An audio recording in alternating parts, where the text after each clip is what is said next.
Thank you for staying with us. Let's begin with Nigeria's transition to the use of compressed natural gas, CNG, powered vehicles, which is progressing.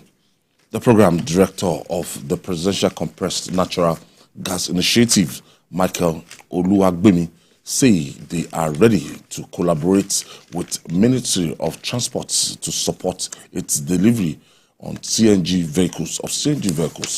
At a meeting with officials of the ministry, Oluwagbemi said the committee has doubled CNG conversion centers nationwide. Hence, the need for collaboration to deliver cheaper, cleaner, safer, and more reliable transport system in the country. Let's hear from the committee chairman.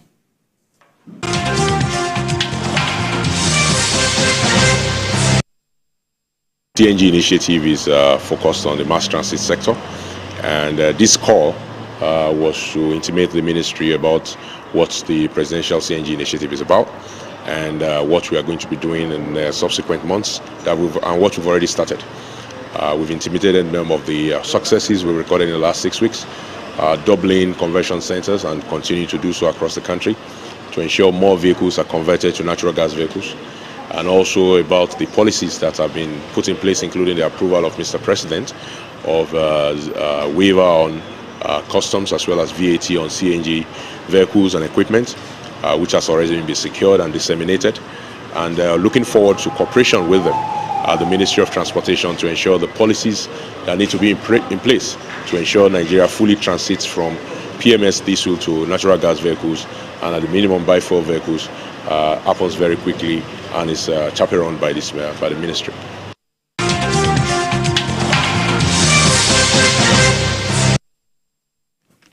That was Mr. Michael Oluwagbemi, the program director of the Presidential Compressed Natural Gas Initiative. Jide, we're almost getting there, but it's slower than I think. Yes, because the intention is to import those vehicles already manufactured to, the federal government promised as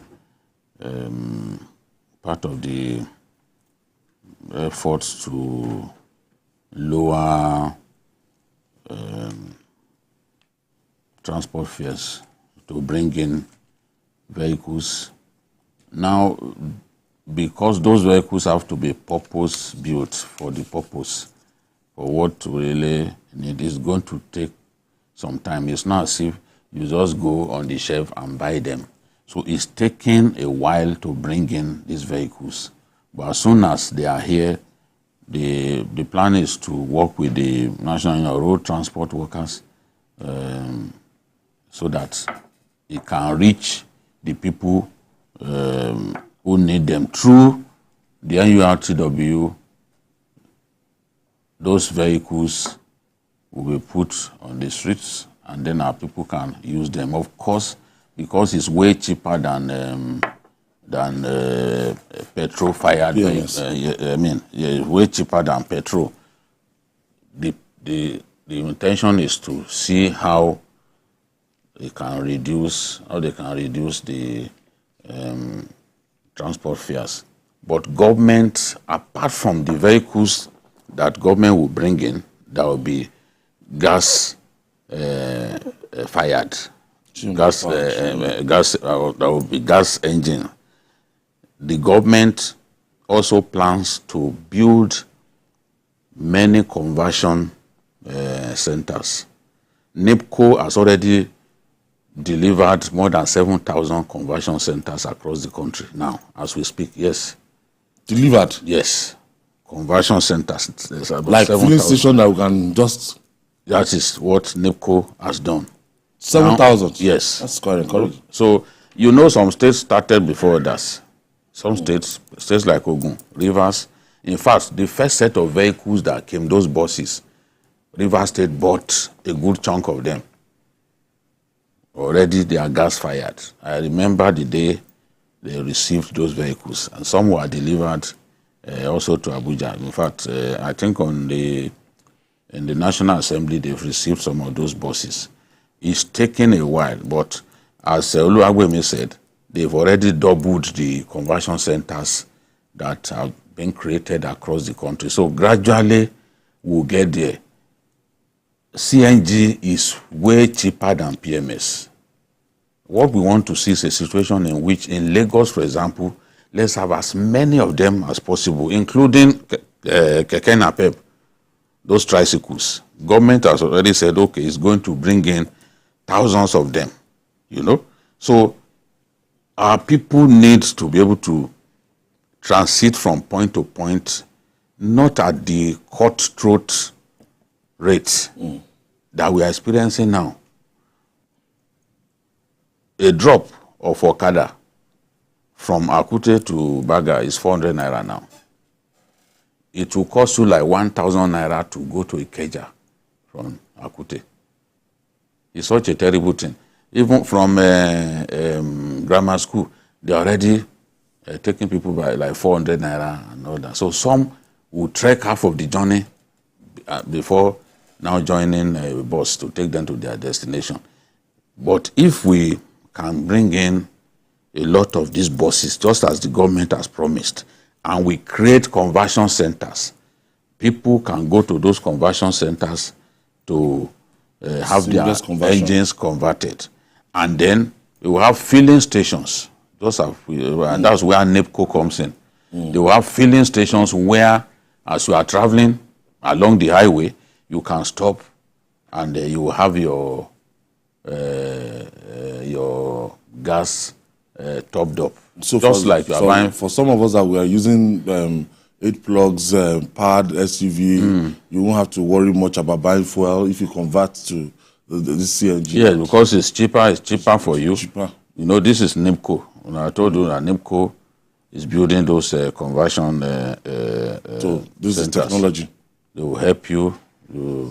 But what I So want at any to given time, you will fill up if you run out of gas. Yes, that's why it has to be on those highways. Lagos to Ibadan, Enugu, Port Harcourt, and all of those major highways. Sure we have them all over. Now, what they are doing, because I heard Oluwagbemi talking about it some time ago, what they are even doing is to have both PMS-fired engines and gas-fired engines simultaneously. Any filling station? Yes. Wale? No, the point is there are places where you may not be able to access gas. So you have alternative. Okay. Not to totally remove your engine. So you have alternative because there are places like you go to the village during Christmas and there's no gas. I don't find them saying so back up. Wale, it will take us time to get used to this. Well, for me, I think if we are talking about development, we need to admit that this is a major paradigm shift. One instance is for the first time we're having... Sorry, Wale, 14 CNG stations across Nigeria and more than 7,000 vehicles, not stations. Okay. CNG stations, 14. Yes. So we're he's saying now that they've doubled. Okay. And that's we're still starting. We're just starting. But more than 7,000 vehicles have been converted. I think for the first time we're having alternative energy in terms of transportation, because we have been used to PMS for decades. So for the fact that we're having an alternative means that in the long run, it's going to provide alternative for people and also to affect the prices of petroleum products. And I think the other important thing is that it is cheaper. It is also environmentally friendly.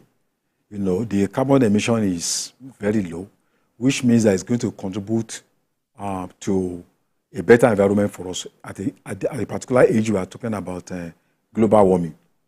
So I think this is a very important aspect. Nigeria has gas.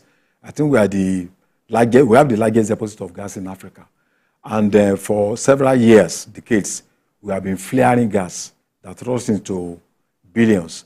In the first 6 months of this year alone, we flared gas worth about $285 million. So I think this will stop.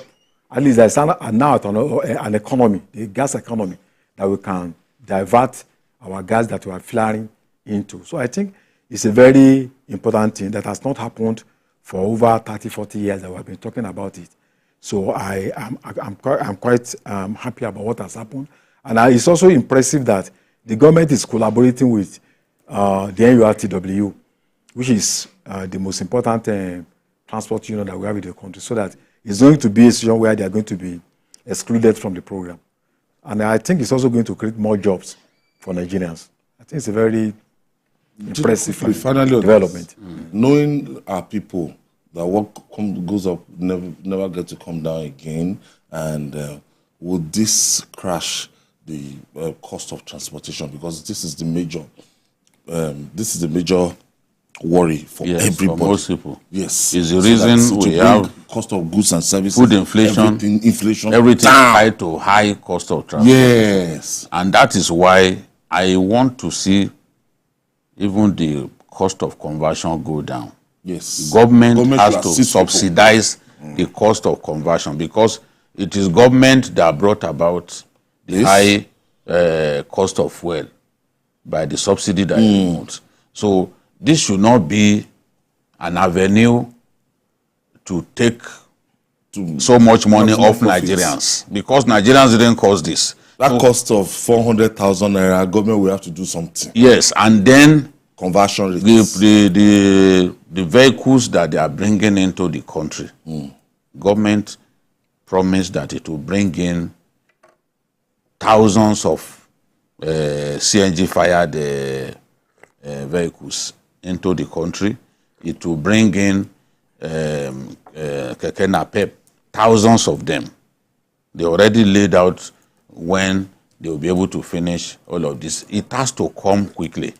When it comes quickly and you have that partnership with the NURTW, part of what you have to agree with them is the fares. High cost of fares must go down.